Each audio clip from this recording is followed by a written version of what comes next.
Morning, guys. Hope you're well. So today I want to talk about the opposite emotion of what I discussed in some of my previous pillars, which is fear. So this is all about choosing love. And I know it sounds kind of wishy-washy. I know some of you might be a little bit skeptical of this one, but I was for sure. But this is very, very important. And just to give you a bit of background, I mean, it was a very, very hard concept for me to kind of grasp. And when I first got ill, I had a lot of anger, especially towards the doctors who, I felt had put me in this situation. My family had kind of left me to kind of deal with this myself. And I understand what it's like when you have, in a lot of cases, an invisible illness. People can tend to think that, it's all in your head or you're making it up. And, you're kind of fighting that battle every day, every morning you get up, and it's that battle you're fighting against yourself. And, I did that for a couple of years. And I'm telling you, you just waste a lot of energy with that mindset of anger and fear. And what I kind of wanted you guys to understand is the concept around frequency. So this is something that we've started to learn in the last 5 to 10 years. And, I've discussed this with a few scientists who have been working around kind of energetic fields around the body. And it's extremely, extremely interesting. So ancient traditions, my tradition, actually, I come from a Hindu background, and within Hindus and the old kind of Indian traditions, they believe in the chakra system. So a lot of you who do yoga, meditation, you might have come across, the different chakras that people have, the body and the kind of whole chakra system. And they've known for centuries about the fact that, there's two aspects. There's the physical body, and then there's the energetic body. And illness usually occurs when these two systems are kind of slightly out of alignment. And when you hear stuff about healing chakras and things like that, it's usually when there is an opening, and when that system is disrupted, that's when you can get hit by illness. You can get hit by different types of pathogens, toxins, etc. So, fundamentally what we're trying to do with all the work that we're doing here is kind of bring those systems back into balance. Because as soon as you do that, then that illness and your symptoms start to kind of drop off. So in terms of frequency, there's a lot of stuff out there right now. I don't know if you've heard of kind of Rife frequencies. That's been very, very popular these days. There's different types of meditation, there's yoga, there's all sorts of different methods to bring the system back into alignment. Okay. I'd had a look at different types of Rife machines. They can range from, very, very cheap ones, which I bought for about $200-300, to all the way up to 3-4K for a Rife machine that you actually lay at the bottom of your bed, and that produces a certain frequency, okay, that can kill off pathogens, that can promote health. And the research around Rife machines is still kind of early, I would say. We're probably not going to know the benefits of them for about, I would say, another 5 to 10 years, really, because they're still kind of early. The person who actually invented them, that was quite a while ago, but it's only now people are starting to use these for benefit. But before you go out and start buying Rife machines, what I would say is the easiest thing that you can do to start operating at the right frequency is by changing your thoughts and by changing the way you feel inside. As I mentioned before, we want to get you away from kind of choosing fear, because fear is the worst frequency that you can operate at. If you imagine, let's say your body's operating at a frequency of 200, okay, that's the normal frequency, okay, and fear brings that down to 20 or 10, okay. So if you're in that frequency, for the majority of the day. Okay, illness thrives.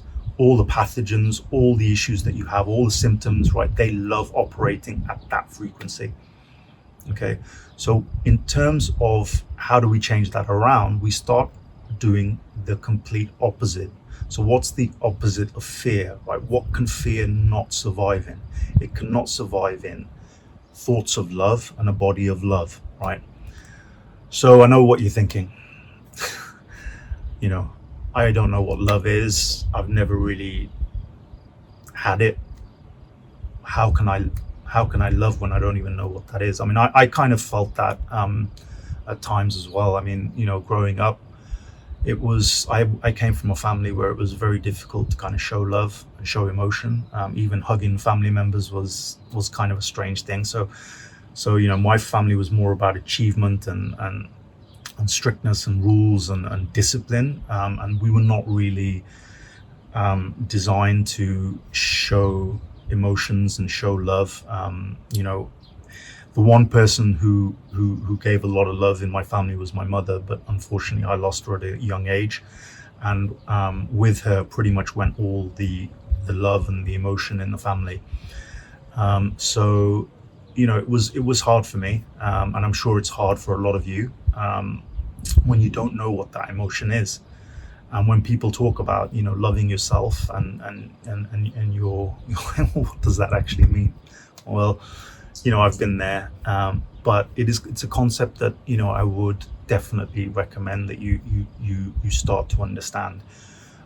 So the ways that you can do it, okay, so love, as I mentioned, it's a much higher frequency, higher than 200, right? So if you start operating at that frequency, your average frequency will start to range, just will start to increase, okay? Your energetic system and your physical system will start to slowly align as well, okay? One great tool for achieving a higher frequency is something called a HeartMath meditation, okay? Some of you might have heard of this. It's called heart coherence. It's where your brain and your heart are kind of matched up, and it's a very easy kind of thing to do. And all it involves is, you can go online, you can go on Google, check out HeartMath and heart coherence, right? It's when the body and the heart are synced up, okay? That's when you can actually develop the highest frequency. So what I tend to do with HeartMath meditations, it's very simple. You just put your hand on your heart, and you feel yourself breathing. You can put your other hand on your stomach as well, okay? And you just feel yourself breathing. You could do this lying down, you could sit up, whatever, and just picture in your mind something that you love, okay? So it could be anything. It could be your partner, it could be a member of your family, it could be something that you imagine yourself doing. It needs to initiate that kind of fuzzy loving feeling inside yourself, okay? Once you get that loving feeling inside yourself, that's the right frequency that we're going for, okay?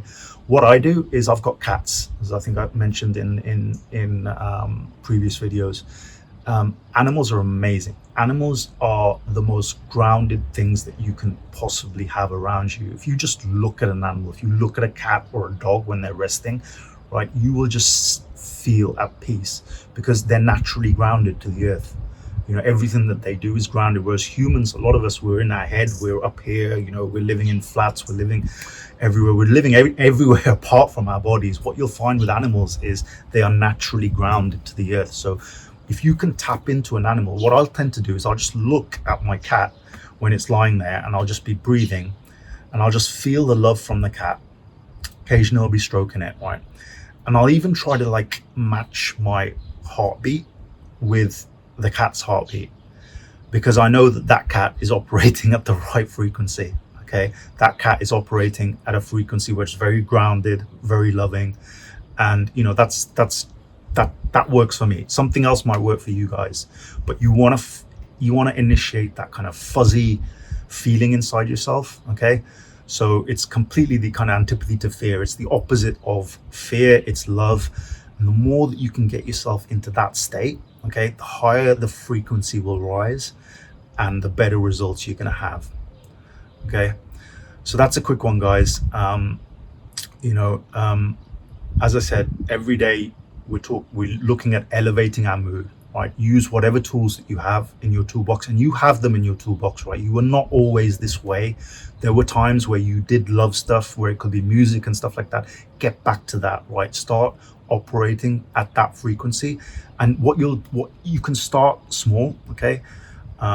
Even a few hours a day, these things kind of build up over time, right? It's all about operating in the higher frequency for a longer period of time during the day. Okay, guys, I hope that makes sense. And have a great day, and I'll speak to you soon. Bye.